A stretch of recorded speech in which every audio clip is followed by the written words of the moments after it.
कांग्रेस के मुंह पर भगवा चाटा। नमस्कार, आपके साथ मैं हूं लावनी विनीत और आप देख रहे हैं जवाब तो चाहिए। बिल्कुल जवाब देने का वक्त आ गया है अब उस परिवारवाद को जिसका लोकतंत्र पूरी तरह से परिवारवाद पर ही आधारित है। आप सोच रहे होंगे पहला शब्द क्यों नहीं लिया मैंने, लेकिन आप समझ रहे हैं कि पहले शब्द में फिट होता अगर कोई शब्द है तो वो है कांग्रेस। जी हां, कांग्रेस एक बार फिर से मुसीबतों में है क्योंकि कांग्रेस के बागी नेताओं ने अपने बागी तेवर दिखा दिए हैं। G23 के नाम से 23 बागी बड़े नेताओं ने आज कांग्रेस को बड़ी नसीहत दी है। समय बदलने का है और इस बदलते दौर में न केवल संगठन की उच्च पद पर रहने वाले लोगों को बदलने की जरूरत है बल्कि उस विचार को भी बदलने की जरूरत है जिससे कांग्रेस कुछ हद तक बच सकती है। जम्मू में G23 नेताओं ने आज बड़े स्तर पर सोनिया गांधी तक एक बड़ा संदेश दिया कि संगठनात्मक स्तर पर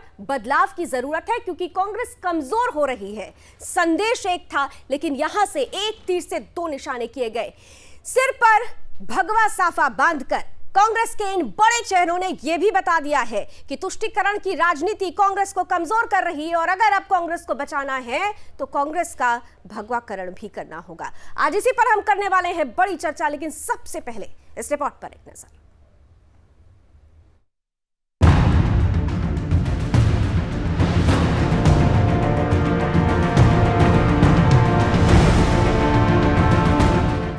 कांग्रेस के पूर्व अध्यक्ष राहुल गांधी इस समय चुनावी राज्य तमिलनाडु के दौरे पर हैं। वो लगातार अपनी पार्टी को मजबूती देने के लिए कड़ी मेहनत कर रहे हैं। कभी जंगलों में गांव के लोगों के साथ मिलकर खाना पकाते नजर आ रहे हैं तो मछुआरों के साथ मछली पकड़ने के लिए समुद्र में छलांग लगाते भी दिख जाते हैं। वहीं दूसरी ओर पार्टी के असंतुष्ट नेताओं ने एक बार फिर से सोनिया गांधी और राहुल गांधी के खिलाफ मोर्चा खोल दिया है। G23 के नेताओं यानी कांग्रेस के बागी नेताओं का समूह जम्मू कश्मीर में है। बड़ी बात तो यह है कि कांग्रेस के सभी बागी इस दौरान भगवा पगड़ी में नजर आ रहे हैं। G23 में कांग्रेस के सभी वरिष्ठ नेता शामिल हैं जिन्होंने पिछली बार पार्टी में बदलाव को लेकर सोनिया गांधी को पत्र लिखा था, जिसके बाद काफी बवाल भी हुआ था। अब सभी बागियों ने एक बार फिर से पार्टी नेतृत्व पर बड़ा हमला बोला है। असंतुष्ट नेता कपिल सिब्बल ने जम्मू में शांति सम्मेलन में कहा कि कांग्रेस लगातार कमजोर हो रही है। सच बोलने का मौका है और आज हम सच बोलेंगे। कपिल सिब्बल ने गुलाब नबी आजाद को लेकर कहा कि हम नहीं चाहते थे कि गुलाब नबी आजाद साहब को संसद से आजादी मिले। जाहिर है कि इससे पहले प्रधानमंत्री भी राज्यसभा में गुलाब नबी की तारीफ करते हुए भावुक हो गए थे और पीएम ने कहा था कि गुलाब नबी साहब अगर ज्यादा बोलेंगे तो G20 के हिस्सा भी हो सकते हैं। मतलब साफ है कि कांग्रेस के मुंह पर बागियों ने भगवा चाटा मार दिया है। Bureau report, Sudarshan news.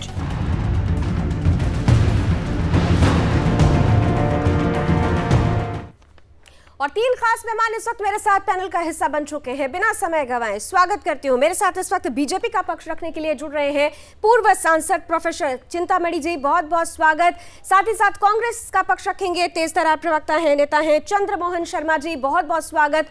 और हमारे साथ आज इस पैनल का हिस्सा बन रहे हैं सुदर्शन न्यूज के रेजिडेंट एडिटर मुकेश कुमार जी। मुकेश जी, आपका भी बहुत बहुत स्वागत। मैं चंद्रमोहन जी आपके साथ ही शुरुआत कर लेती हूँ। अभी कुछ दिन पहले मेरी और आपकी बात हो रही थी, कुछ चर्चा कांग्रेस से जुड़ी हुई हो रही थी। राहुल गांधी जो मैसेज देने की कोशिश कर रहे थे, आज तो सोनिया गांधी, राहुल गांधी, प्रियंका गांधी तीनों को ही ये बड़े बड़े कांग्रेसी नेताओं ने बड़ा संदेश दे दिया। समझ में आ रहा है संदेश? देखिए, ये संदेश उन पार्टियों के लिए है जिन पार्टियों के अंदर प्रजातंत्र और लोकतंत्र वाले इस देश के अंदर इसकी बनावट के हिसाब से अपनी बात ना कहने का अधिकार हो। वो परिप्रेक्ष्य आज कांग्रेस के हमारे उन पुराने और मान्य नेताओं ने दिखाया कि अगर किसी बात को करना है तो उसको बात को करने के लिए कोई बात अगर देनी है तो उस बात का तरीका ये भी हो सकता है। ये कांग्रेस के उन बड़े नेताओं ने आज उन पार्टियों को सीख दी है जो पार्टी कहीं ना कहीं किसी सीनियर व्यक्तियों को मार्गदर्शन का रास्ता दिखा देती है।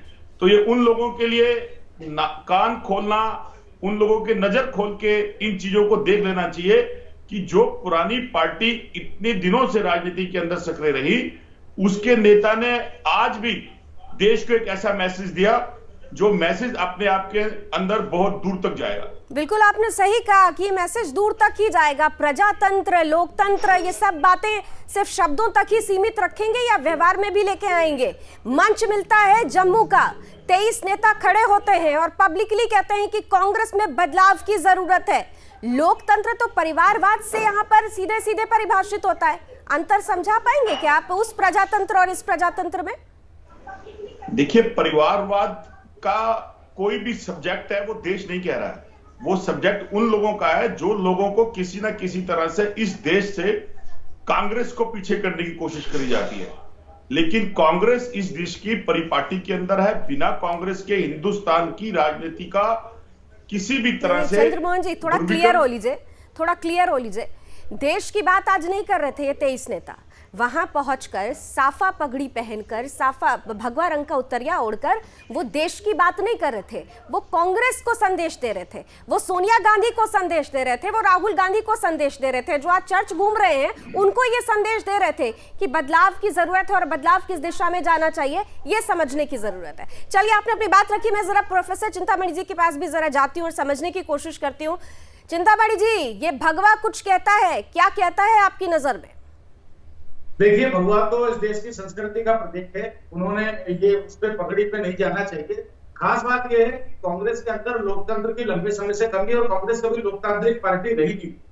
नेहरू सबसे पहले जब प्रधानमंत्री और कांग्रेस के अध्यक्ष बने, उनका चयन ही अलोकतांत्रिक था, क्योंकि 12 प्रोविंस थे, 14 प्रोविंस में से 13 प्रोविंस ने सरदार पटेल का नाम दिया था और एक ने किसी और का नाम दिया था। ये किसी ने भी नेहरू का नाम नहीं दिया था। तब से लेकर के आज तक नेहरू गांधी परिवार कांग्रेस पर कब्जा किए हुए है और इसी तरह अलोकतांत्रिक तरीके से चलाते रहे हैं।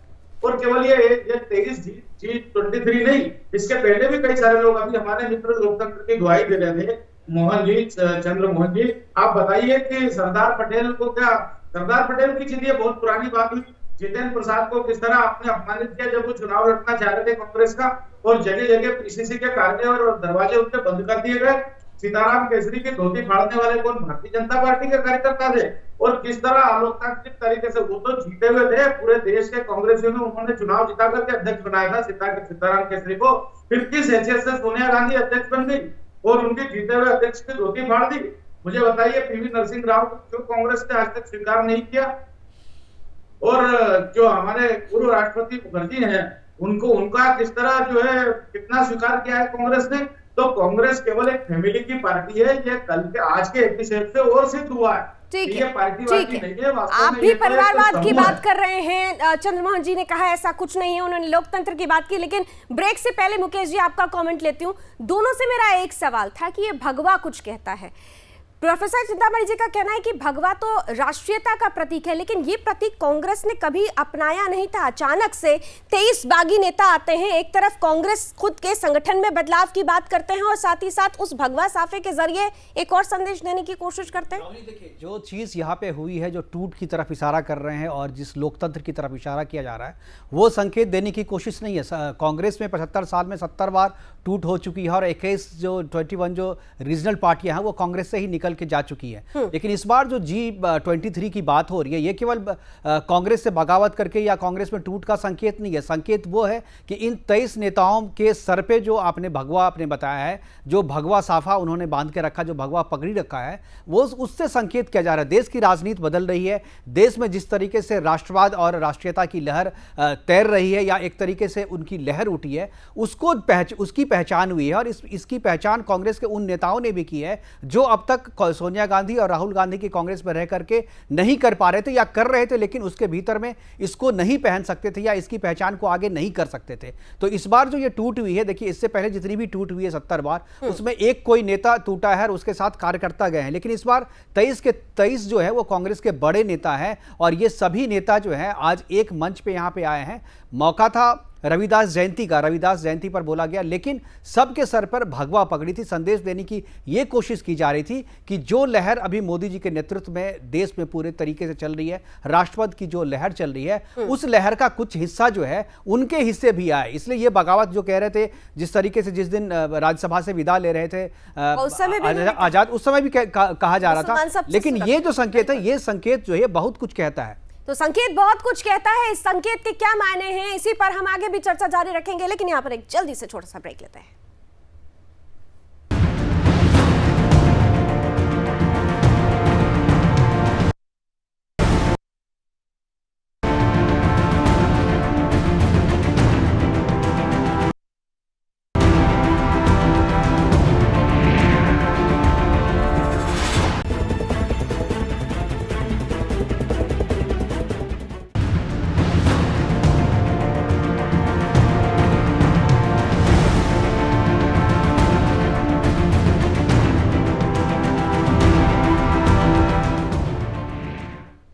तो कांग्रेस कमजोर हो रही है, ये बड़ा संदेश देने की कोशिश की है 23 कांग्रेस के बड़े नेताओं ने, दिग्गजों ने, जो सीधे सीधे कह रहे हैं कि कांग्रेस में बदलाव की जरूरत है, लेकिन ये बदलाव चेहरों के रूप में सिर्फ हो या फिर वैचारिक दृष्टिकोण से भी हो। आज इसी पर हम कर रहे हैं चर्चा। चंद्रमोहन जी, आपके पास आते हुए मुझे याद है कि बिहार इलेक्शन के दौरान राज बब्बर जी ने एक बात कही थी कि दिल में राहुल, दिमाग में मिशन, सड़क पर कार्यकर्ता।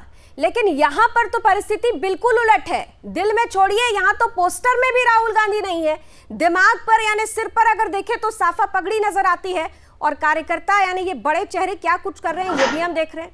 थोड़ा समझाएंगे इस बड़े अंतर को? देखिए लावनी जी, आज जो हमारे सीनियर कांग्रेस कार्यकर्ताओं ने जो एक किया, जिसके अंदर जिस चीज को आप आज भगवा कह के बात संबोधन कर रहे हैं, और हमारे जो मुकेश जी हैं जिन्होंने टूट बोला, तो शायद उनके शब्दों को मैं नकारता हूं कि ये टूट नहीं है, ये कांग्रेस की एक दिशा है जो सीनियर्स मिलके आगे डिसाइड करना चाहते हैं, या उन्होंने एक पार्टी हाईकमान के लिए एक संदेश दिया है। तो ये एक परिपाटी है परिवार के अंदर कि उस परिवार के सीनियर्स लोगों ने एक अनुभव के साथ अपनी अनुभवों को बांटते हुए सबने इकट्ठा होकर क्या इस प्रोग्राम की इजाजत चंद्रमोहन जी ली गई थी? क्या आला कमान से इजाजत ली गई थी? 10 जनपद से आदेश आया था कि हाँ आप कर लीजिए और भगवा पहन के कीजिए। मेरी बात को पूरा होने दीजिए, फिर मैं इसी बात का भी जवाब दे देता हूं जी। देखिए, उसके साथ साथ आज जो देश के अंदर जो परिपाटी चेंज हुई है, जिस राष्ट्रवाद को राष्ट्रीयता के नाम के साथ घुमाकर देश के जनमानस के अंदर दिया गया है, उस राष्ट्रीयता का जवाब शायद इस सिस्टम से दिया जाएगा। तो उन सीनियर कांग्रेसियों ने एक अपने वक्तव्य के अंदर देश के जनमानस के सामने एक वो मैसेज क्रिएट करा, जिस मैसेज नहीं, लेकिन चंद्रमोहन जी, की पार्टी चंद्रमोहन जी, यहाँ मुकेश जी के सवाल का भी जवाब दीजिए। और मेरा सवाल ये, आप किस राष्ट्रवाद की बात कर रहे हैं? राष्ट्रवाद तो एकता में नजर आता है ना, लेकिन यहाँ तो राहुल गांधी जाकर दक्षिण में किस तरह से उत्तर वालों को बदनाम करते हैं, कहते हैं यहाँ रहते हुए घुटन हो रही थी, यहाँ उत्तर से जवाब दे दिया गया है। बिल्कुल उत्तर से दिया गया, एक बड़ा जवाब दिया गया है। जो राष्ट्रवाद है वो अनेकता में एकता का है, यानी इसी देश की बनावट है कि इस देश में बहुसंख्यक भाषाएं हैं, बहुसंख्यक जाति हैं, बहुसंख्यक धर्म है, लेकिन उसके बाद भी ये राष्ट्र एक है। उसी तरह से आज जो भगवा आया, उस भगवे के अंदर कोई मजहब जाति नहीं आई। राष्ट्र तो एक है सर, राष्ट्र एक है, लेकिन कांग्रेस एक नहीं है, इतना तय हो चुका है। मुकेश जी, आपके पास आते हुए फिर प्रोफेसर चिंतामणि जी के पास आते हैं। हाँ जी जी, ये जो आप कह रहे हैं ये सनातन धर्म है, तो क्या इसको कांग्रेस भी अपनाएगी, या ये जो G23 के जो नेता आपके हैं जो संदेश दे रहे हैं यहाँ पे, क्या इसको 10 जनपद एक्सेप्ट करेगा?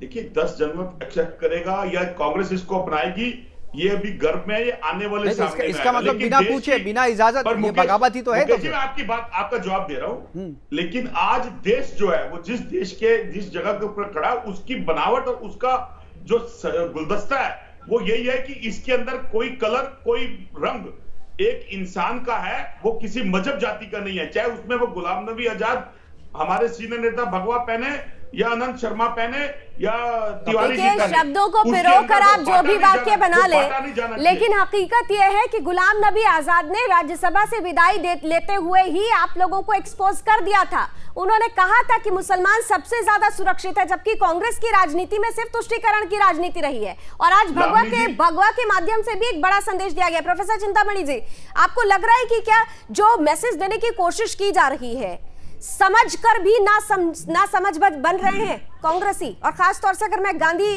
परिवार की बात करूं, सोनिया गांधी, राहुल गांधी, प्रियंका गांधी, क्योंकि राहुल गांधी आज चर्च में मौजूद थे, प्रियंका गांधी मंदिर में जाकर माथा टेक रही थी, और इधर भगवा साफा में 23 बड़े चेहरे कुछ बड़ा संदेश दे रहे थे। देखिए, पूरी कांग्रेस भ्रमित है, कांग्रेस के पास कोई दर्शन नहीं है, आज की स्थिति में कोई नेता नहीं है, कोई नीति नहीं है। केवल एक गिरोह की तरह पार्टी चल रही है। और ये जो आज जिस पीड़ा की अभिव्यक्ति और जो बताया गया है, जिसमें बार बार कहा कि भाई हम लोगों का लाभ क्यों नहीं ले रहे हो, इतने सीनियर नेता है गुलाम नबी आजाद का लाभ लीजिए, हम तो गांधी 23 है, हम तो कांग्रेस को सुधारना चाहते हैं, मजबूत करना चाहते हैं। ये जो आवाज है, ये आवाज केवल 23 नेताओं की नहीं है, कांग्रेस के कार्यकर्ताओं की भी है। जिसे ये जो मोटी दीवारों के बीच बैठी हुई सोनिया गांधी है, राहुल गांधी है और प्रियंका गांधी, ये सुनना नहीं चाहते और पार्टी पर कब्जा किए हुए। तो ये जो इलीगल कब्जा है लोकतांत्रिक पार्टी पर, इसके खिलाफ एक तरह का प्रस्फुटन है। वो कार्यकर्ताओं की आवाज है कांग्रेस की, भैया कब तक हम राहुल को झेलें, कब तक हम प्रियंका को झेलें, जिसकी बातें समझ में नहीं आती है। सोनिया गांधी की हिंदी नहीं आती, उन्हें कब तक हम गांधी नाम के, मतलब गांधी तो पता नहीं, असली गांधी तो पता नहीं कहाँ है, ये नकली गांधी जो है वो राज कर रहे हैं गांधी नाम पर। तो ये जो कार्यकर्ताओं की, कांग्रेस के लोगों की भावना है, उसकी अभिव्यक्ति ठीक है मुकेश जी, असली गांधी और वास्तव में गांधी परिवार से मुक्त होना चाहिए। असली गांधी और नकली गांधी, ये अब दो शब्द भी नए नए आएंगे। परिपाटी पहले भी खींचने की कोशिश की गई। अगर आपने गुलाम नबी आजाद को सुना होगा जो आज संबोधन कर रहे थे, तो उन्होंने कहा कि यह जो कांग्रेस है वो नेहरू की विचारधारा से अलग की कांग्रेस है। यानी सीधे तौर पे बगावत है। नेहरू की विचारधारा पे आप कांग्रेस चला रहे थे, जिसको आज राहुल गांधी और सोनिया गांधी आज हेड कर रही हैं, तो उससे अलग ये पूरी तरीके से थी। और गुलाम नबी आज़ाद ने ये संदेश देने की वहाँ से कोशिश की है कि अब तक कांग्रेस पार्टी जो है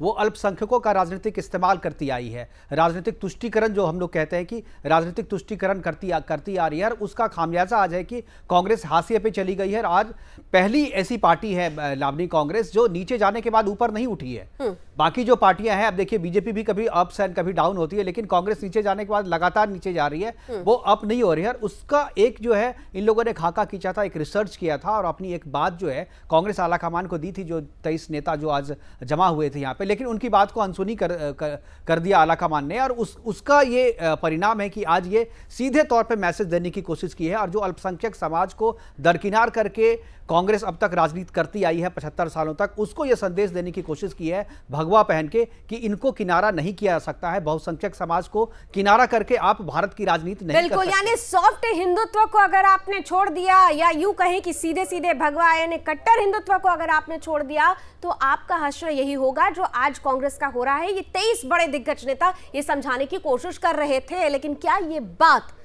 आलाकमान को समझ में आएगी? क्या ये बात राहुल गांधी को समझ में आएगी? क्या ये बात अपनी राजनीतिक जमीन को तराशने में लगी हुई प्रियंका गांधी को समझ में आएगी? ये बड़ा सवाल है। एक छोटा सा ब्रेक लेते हैं, ब्रेक के बाद भी चर्चा जारी रखेंगे।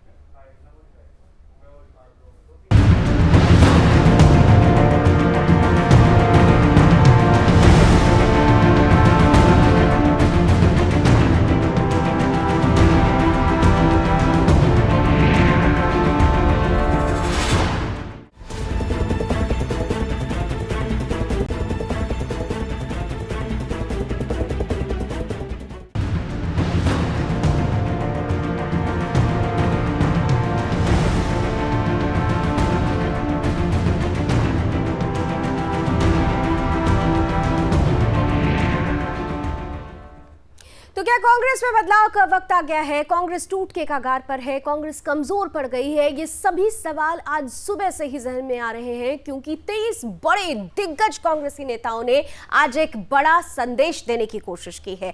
मंच जम्मू का चुना जाता है, पोस्टर में ग्लोबल गांधी लिखा जाता है, लेकिन ना तो सोनिया गांधी, ना राहुल गांधी और ना ही प्रियंका गांधी की तस्वीर होती है। तो चंद्रमोहन जी, क्या ये मान लिया जाए कि कांग्रेस अब आजादी चाहती है? क्योंकि गुलाम नबी आजाद साहब कहते हैं कि अभी तो दूसरी लड़ाई बाकी है, अभी तो दूसरी आजादी चाहिए। ये दूसरी आजादी किससे चाहिए? देखिए लावनी जी, ना तो कांग्रेस टूट की कगार पे है, ना किसी उसमें है। कांग्रेस मजबूत की कगार के ऊपर, और कांग्रेस आज उस परिपाटी के ऊपर एक मैसेज दिया है देश को, जो देश की जरूरत है। अगर कांग्रेस में राहुल जी गिरजाघर में थे और प्रियंका गांधी रविदास जी की उम्र थी और कांग्रेस के बड़े नेता भगवा पहने थे, तो यही हिंदुस्तान है, यही हिंदुस्तान की बनावट है जो 1947 से अब तक निरंतर अग्रसर रही। बड़ी जल्दी हिंदुस्तान की बनावट आप लोग समझ गए, बड़ी जल्दी अभिषेक मनु सिंघवी आगे कहते हैं कि जरा 5 राज्यों के चुनावों को संभाल ले, क्योंकि 2014 में 13 राज्य थे, 2021 आते आते 5 राज्य बचे हैं। बड़ी जल्दी समझ में आ गया आप लोगों को ये बात? देश की जनता को भी अब समझ आएगा, क्योंकि देश की जनता के सामने 2014 का भारत आया, उस 2014 के भारत में आने के बाद जो मजहब धर्म बदला, देश का कहां बेनिफिट हुआ, देश को क्या मिला, देश के तो देश को अगर नहीं मिला चंद्रमोहन जी, देश की जनता, उसी के लिए आज देश का व्यापारी, तो फिर 2019 में जनता ने फिर से क्यों चुना मोदी जी को? इंडस्ट्रीज सड़कों के ऊपर खड़ा है। तो आज उसी विषय के ऊपर देश का हर नागरिक उस कांग्रेस की तरफ देख रहा है जिस कांग्रेस ने स्वतंत्रता की लड़ाई अंग्रेजों के खिलाफ लड़ी। आज वही कांग्रेस एकजुट होकर उसी कांग्रेस में, जहां भगवा भी था, कांग्रेस से ही लड़ रही है, ईसाई भी था, कांग्रेस से ही लड़ रही है। प्रोफेसर चिंतामणि जी, चंद्रमोहन जी बच रहे हैं। मैं यहाँ पर चंद्रमोहन जी को कहूंगा कि कांग्रेस में आपने सब कुछ था, लेकिन उसमें हिंदू नहीं था। आप जो कह रहे हैं वो आज जरूरत पड़ी, और ये बात जो आपके जो 23 बड़े नेता थे उनको ये बात समझ में आई, आज उन्होंने ये दिखाने की कोशिश की। मैं तो उनको भी कहूंगा कि उनको जब इतने दिनों तक वहां पर थे, 70 सालों तक, तब इन्हें नजर नहीं आया कि वहां पर भगवा भी होना नहीं। लेकिन मुकेश जी, यहाँ ये भी समझना होगा, वो इसलिए नहीं कह पाए क्योंकि अगर आपको याद हो, गुलाम नबी आजाद ये कहते हैं कि इतने सालों से मैं जो कहना चाह रहा था आज कह रहा हूं। राज्यसभा की विदाई के बाद उनका जो बयान आया था, उन्होंने कहा था। बिल्कुल चंद्रमोहन जी, देखिए अब आप मुझे बोलने दीजिएगा तो मैं तभी 2 का जवाब दे पाऊंगा। ठीक है, 30 सेकंड अनइंटरप्टेड आपको दिया सर। क्या है, कांग्रेस के लिए हिंदू के लिए कोई वो नहीं है कि हिंदू, कांग्रेस एक भारतीय नागरिक के बेस के ऊपर है। हिंदू भी मान्य है, मुस्लिम भी मान्य है, सिख भी मान्य है, ईसाई भी मान्य है। यही 1947 से पहले का देश था, यही 1947 के बाद का देश था, यही महात्मा गांधी का देश था, यही सरदार पटेल का देश था, यही सुभाष चंद्र बोस का देश था। अब इस देश के अंदर जो क्षेत्रीय पार्टियां और जिन पार्टियों के आगमन होने के बाद जो पार्टी 2 सांसद से 300 सांसद के ऊपर आई, उसकी बनावट में कहां पर हिंदू डेवलप हुआ और कहां से हिंदू डेवलप होकर कहां तक आया, ये पेशेंट चिन्ह आज हमारे माननीय सीनियर नेताओं ने देश की जनता के सामने और उन विपक्षी पार्टियों के सामने रखा जो इस मुद्दे को लेकर, जैसे हमारे प्रोफेसर चिंतामणि ने 2-3 बार इसी शब्द को करा, तो खलबली किस बात की है? अगर आपको हिंदुत्व के ऊपर इतना गर्व है, वो तो मुझे भी है, मैं भी ब्राह्मण हूं, तो फिर खलबली किस बात की है? चंद्रमोहन जी, आपकी 30 सेकंड की बात पे मुझे सिर्फ आपको खलबली है, आपकी 30 सेकंड की बात में मैं सिर्फ मुस्कुरा रही थी क्योंकि प्रोफेसर चिंतामणि जी, शायद चंद्रमोहन जी ये भूल गए हैं कि तब जब 2014 में कांग्रेस की राजनीतिक जमीन पूरी तरह से खिसक चुकी थी, उनके खुद के सीनियर लीडर ने एक रिपोर्ट दी थी, एक एंटनी साहब ने, और उन्होंने कहा था कि हिंदुत्व को नजरअंदाज करना कांग्रेस के सफाई का बड़ा कारण है। शायद कांग्रेसी नेता ये भूल चुके हैं। चिंतामणि जी, देखिए, पहली बात तो मैं चंद्रमोहन जी से ये कहना चाहता हूँ कि जिस सहमति को आप सरकारी रूप में प्रस्तुत कर रहे हैं, अलंकृत कर रहे हैं, उस सहमति का सही मजा तो तब आएगा, सही स्थिति तब पता चलेगी जब ये G20 के लोग हैं, ये नेता अंदर लिए जाते हैं या बाहर कर दिए जाते हैं। इनका आश्रम आने वाले समय में क्या होता है तब पता चलेगा कि आप जितनी लोकतांत्रिक व्यवस्था की और मूल्यों की दुहाई दे रहे हैं, कांग्रेस में वो कितने बचे हैं। और दूसरा, जहां तक हिंदुत्व की और पुष्टिकरण की बात है, कांग्रेस के लिए कोई धर्म नहीं है, क्योंकि कांग्रेस के लिए सत्ता ही धर्म है। चाहे वो दक्षिण में जो है वो पूर्वोत्तर में जाती है तो ईसाई हो जाती है, दक्षिण में जाती है तो हिंदू हो जाती है, वो उत्तर प्रदेश में आती है तो मुसलमान हो जाती है। कांग्रेस का कोई रंग नहीं है, और कांग्रेस जो है उसका सत्ता ही उसका रंग है। इसलिए वो तो कल को अगर उसको कोई कहते हैं कि सत्ता मिलेगी, आप सबको मुसलमान घोषित करते हैं, तो वो सबको कर देगी, क्योंकि उसके लिए सत्ता प्रमुख है। तो ये जो पूजा और चर्च जाना, ये तो ढोंग है, नाटक है, नौटंकी है, छल है, छलावा है, इसके सिवा कुछ नहीं। लेकिन आपको नहीं लगता कि अगर कांग्रेस के 23 बड़े नेता आज भगवा पहनकर सामने आते हैं तो कहीं ना कहीं से बहुसंख्यक हिंदुओं को अपने तरफ से एक बड़ा मैसेज देने की कोशिश कर रहे हैं और एक जमीन मिल सकती है? चिंतामणि जी, ये तो जब कितना अस्तित्व पाते हैं, कितनी इनकी जगह बचती है। अब ये 23 नेता जो है ना, अच्छा ठीक है, जगह कितनी बचती है ये महत्वपूर्ण है मुकेश जी। लेकिन ये जो टूट है, जैसा अभी हम ब्रेक में बात भी कर रहे थे, मैं चाहूंगी कि इस बात को आप इस मंच से भी साझा करें कि ये टूट कौन सी टूट है?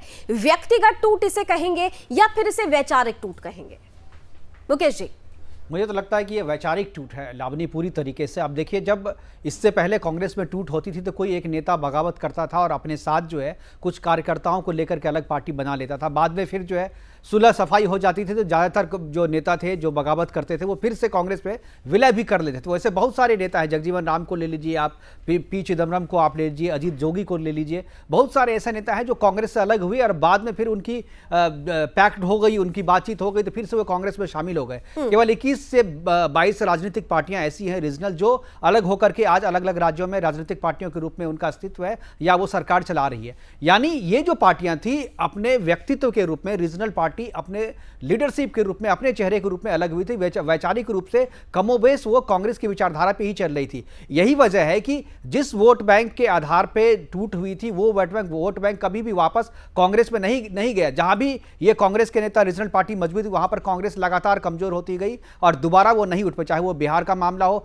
चाहे वो आंध्र प्रदेश का मामला हो, चाहे वो छत्तीसगढ़ का मामला हो, चाहे अब मध्य प्रदेश का मामला हो। तो ये इस तरीके की चीजें हैं। इस बार पहली बार ऐसा हुआ है जो वैचारिक रूप से कांग्रेस के नेता जो अलग हुए हैं। और जो AK एंटनी की बात आपने कही बिल्कुल सही है। उसी दिन से 2014 के बाद जो रिव्यू मीटिंग हुई थी उसी दिन से ये चीज अंदर से अंदर सुलग रही थी और 4 महीने पहले जो ये बात कही गई इनके तरफ से, जो बगावत की गई थी 3 साल पहले आजाद और जो 23 नेताओं ने कही थी, ये उसी ओर इशारा कर रही थी और आज उसको बिल्कुल प्रत्यक्ष रूप से सामने ला दिया। भगवा पहनने से साफ संकेत ये जाता है कि आप बहुसंख्यक हिंदू समाज को जो अब तक आप जातियों में बांट करके उसका फायदा उठा रहे थे और अल्पसंख्यक समाज को आगे बढ़ा करके काम कर रहे थे। आप कह रहे थे, आपके प्रधानमंत्री कहते थे कि देश के संसाधन पे सबसे पहला अधिकार अल्पसंख्यकों का है। तो अब वो दौर जो है वो दौर अब नहीं रहा, वो बदल चुका है। बदलते परिवेश में आपको अल्पसंख्यक की जो पॉलिटिक्स आप करते थे उस पॉलिटिक्स से आपको किनारा करना पड़ेगा। देश को बांटने की जो पॉलिटिक्स करते थे उससे आपको किनारा करना पड़ेगा और जो बहुसंख्यक समाज है उसको उसका हक आपको देना होगा। तो चंद्रमोहन जी करनी होगी। चंद्रमोहन जी, बहुसंख्यक समाज को नजरअंदाज करके कोई भी पार्टी अस्तित्व में नहीं रह सकती, राष्ट्रवाद को नजरअंदाज करके कोई भी पार्टी अस्तित्व में नहीं रह सकती। एक बड़ा संदेश। सवाल मेरा सीधा है कि व्यक्तिगत अगर कोई लॉस होता है तो जो व्यक्तिगत टूट है उसे तो किसी तरह से डैमेज कंट्रोल कर लिया जाता है, लेकिन जब वैचारिक टूट हो जाएगी तो उसका डैमेज कंट्रोल कैसे कर पाएगी कांग्रेस? देखिए लावनी जी, ये ना तो कोई व्यक्तिगत टूट है ना कोई वैचारिक टूट है, ये सबका साथ सबका विकास, ये वो है जो हिंदुस्तान का है। ये सबका साथ सबका विकास वो नहीं है सर। सबका साथ सबका विकास राहुल गांधी को नहीं याद आया था कि उत्तर की राजनीति जब तक कर रहा था तब तक एक अलग उत्तर में सांसद था तो अलग राजनीति करने की आदत हो गई थी। ये कौन सा सबका साथ सबका विकास था? मैं लावनी की डिबेट में बैठा हूं तो मेरी बात खत्म होने के बाद जी आप बोले, लेकिन कुछ बातें शायद आप भूल जाते हैं, इसलिए मैं आपको याद दिला देती हूँ। बोलिए सर प्लीज। नहीं ठीक है, आप बात पूरी कीजिए, समय कम है, बात पूरी कीजिए। बेबाक जवाब दूंगा जी। देखिए, सबका साथ सबका विकास जो लोग जो पार्टी कह के मंच के ऊपर या देश के ऊपर विकास तो करते हैं लेकिन सबका नहीं करते। लेकिन कांग्रेस का जो कल्चर है वो सबका साथ सबका विकास का यही कल्चर है, जिसके अंदर अगर गुलाम नबी आजाद जी हमारे सीनियर नेता अगर सर पे भगवा पहने तो ये सनातन है, और अगर मुकेश मनीष तिवारी पगड़ा पहने तो सनातन है। अगर क्या सनातन है प्रोफेसर चिंतामणि जी? ये कैसा सनातन है कि राहुल गांधी बंद कमरे में कह देते हैं कि हाँ कांग्रेस मुसलमानों की पार्टी है? उसके बाद राज बब्बर जी ये कौन सा राष्ट्रवाद है? विचारधारा का भारत है और गांधी की विचारधारा। प्रोफेसर जी, चिंतामणि जी जल्दी से जवाब दीजिए। गांधी ने तो कहा था कि कांग्रेस को खत्म कर देना चाहिए आजादी के बाद, तो गांधी की बात अब कहां मान रहे थे? गांधी जी ने तो कहा था कांग्रेस को खत्म कर देना चाहिए, आजादी मिल गई, आजादी के बाद कांग्रेस की जरूरत नहीं थी। तो मुकेश जी, आज वही लोगों को जवाब देना है जो गांधी के और सरदार पटेल को बांटते हैं और सरदार पटेल में नेहरू को बांटते हैं। आज उन लोगों को जवाब देना। आज हमारे सीनियर नेताओं ने देश की जनता के सामने और उन पार्टियों के सामने प्रोफेसर चिंतामणि जी, ये बांटने का काम किसने किया? ठीक है सर, समय कम है, एक आखिरी कमेंट जरा चिंतामणि जी से ले लेते हैं। ये बांटने का काम किसने किया वो देश ने देखा, लेकिन हम ज्यादा पीछे नहीं जाते। अभी लेटेस्ट अगर हम बात कर लें तो राहुल गांधी ने स्पष्ट रूप से कहा था कि हाँ कांग्रेस मुसलमानों की पार्टी है। तो फिर सनातन, हिंदुत्व, राष्ट्रवाद, एकता, एक भारत, एक देश, ये सब कहाँ फिट बैठता है?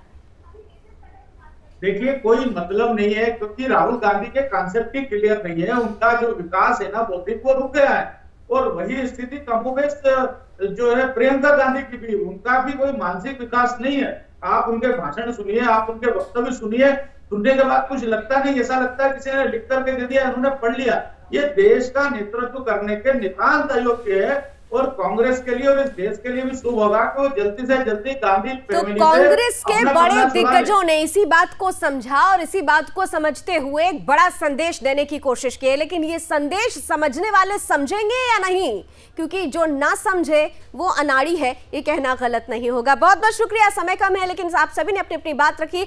आज के इस चर्चा में बस इतना ही, लेकिन देश और दुनिया की तमाम खबरों के लिए आप जुड़े रहिए सुदर्शन न्यूज के साथ। जय हिंद।